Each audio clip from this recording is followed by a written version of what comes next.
पंडित वामन सोनटके माझे वडील 2-3 दिवस सारखं पाणी असल्यामुळे शेतामध्ये गेले. शेतातून वावरात धान खराब झाले असल्यामुळे घरी आले, रडले. आमच्या चुलत्यांना धरून शेतातून आणल्यामुळे जरासं बसले घंटाभर. बसून मनाला त्याचा विचार काय आला की काय नाही की येऊन डायरेक्ट ताराच्या ला हात लावले आणि वरी तारावर झोपी गेले. वडील, आई, 2-3 बहिणी आहेत.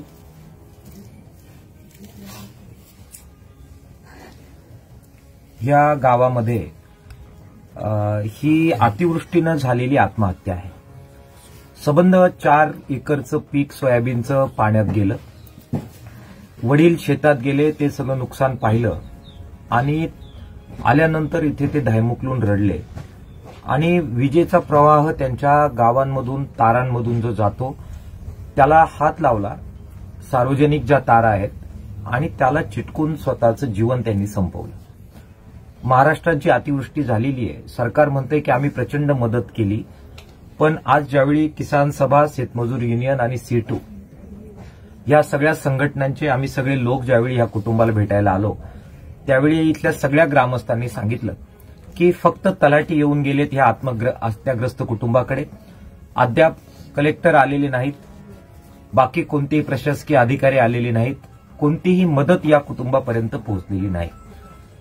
महाराष्ट्रातल्या सगळ्या नेत्यांना आणि राज्य सरकारला मला विनंती करायची आहे की ह्या कुटुंबाला तातडीनं मदत कशी होईल, त्याचं पूर्ण पुनर्वसन कसं होईल आणि सगळा महाराष्ट्र या शेतकऱ्याच्या मागे उभा आहे हा संदेश आपल्याला कसा देता येईल यासाठी राज्य सरकारनं पावलं टाकावीत.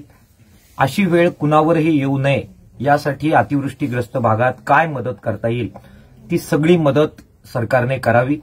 आणि शेतकऱ्यांना मला विनंती करायची आहे की आत्महत्या हा काही मार्ग नाही. आम्ही सगळे बरोबर आहोत, लढू, याच्यातून मार्ग काढू, परंतु आत्महत्येचा विचार कुणीही करू नये.